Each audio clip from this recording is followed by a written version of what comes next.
Chapter 49. The appeal duly found its way to the breakfast table of the quiet vicarage to the westward, in that valley where the air is so soft and the soil so rich that the effort of growth requires but superficial aid by comparison with the tillage at Flintcombe Ash, and where, to Tess, the human world seemed so different, though it was much the same. It was purely for security that she had been requested by Angel to send her communications through his father, whom he kept pretty well informed of his changing addresses in the country he had gone to exploit for himself, with a heavy heart. "Now," said old Mr. Clare to his wife when he had read the envelope, "if Angel proposes leaving Rio for a visit home at the end of next month, as he told us he hoped to do, I hope this may hasten his plans, for I believe it to be from his wife."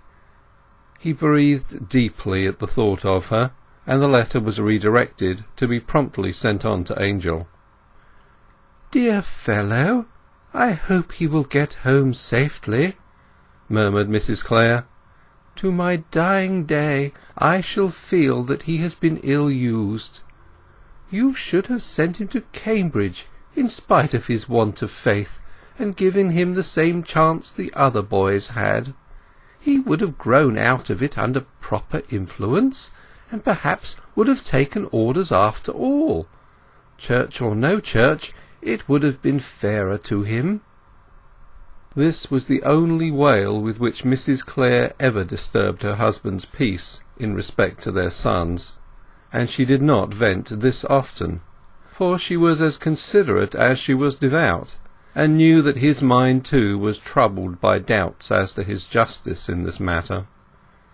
Only too often had she heard him lying awake at night, stifling sighs for Angel with prayers.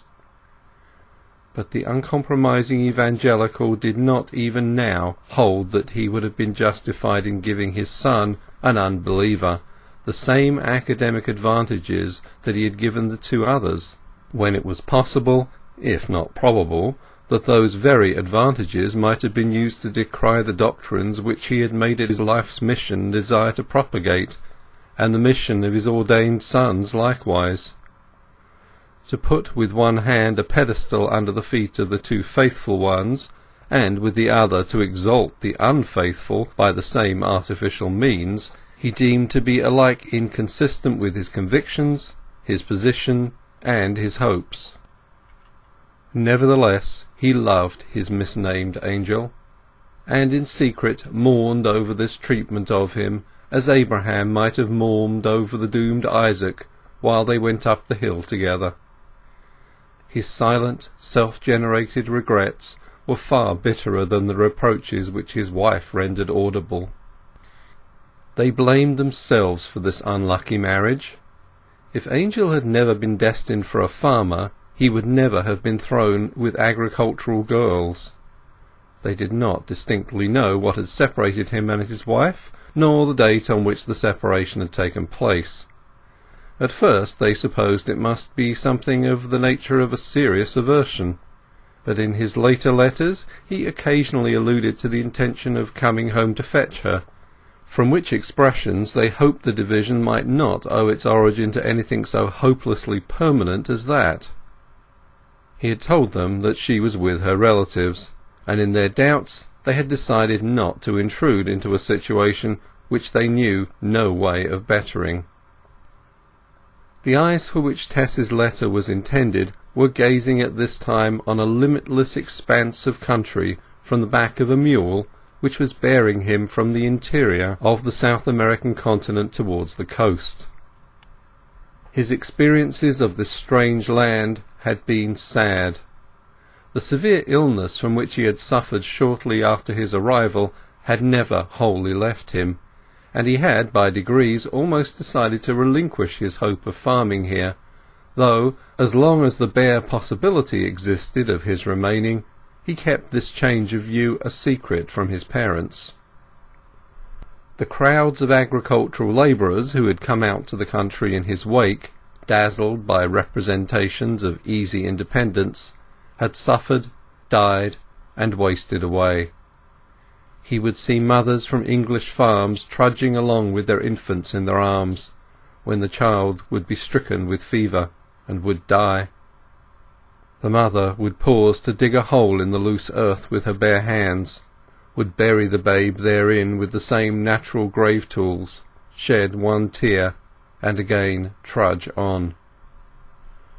Angel's original intention had not been emigration to Brazil, but a northern or eastern farm in his own country.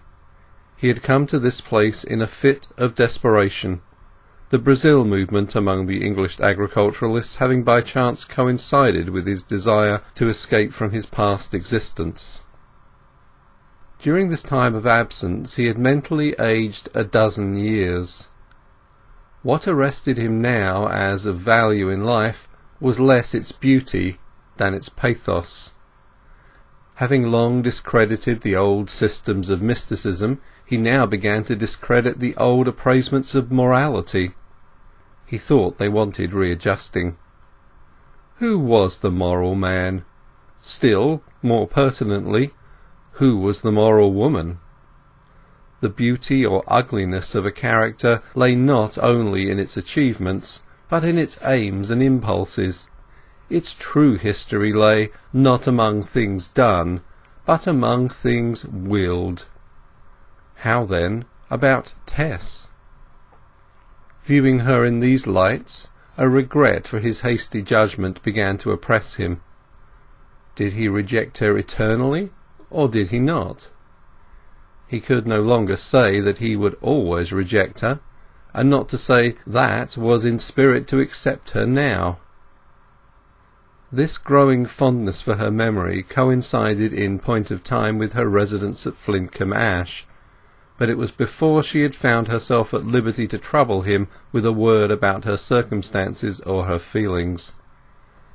He was greatly perplexed, and in his perplexity as to her motives in withholding intelligence he did not inquire.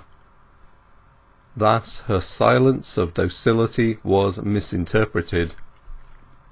How much it really said, if he had understood, that she adhered with literal exactness to orders which he had given and forgotten, that despite her natural fearlessness she asserted no rights, admitted his judgment to be in every respect the true one, and bent her head dumbly thereto.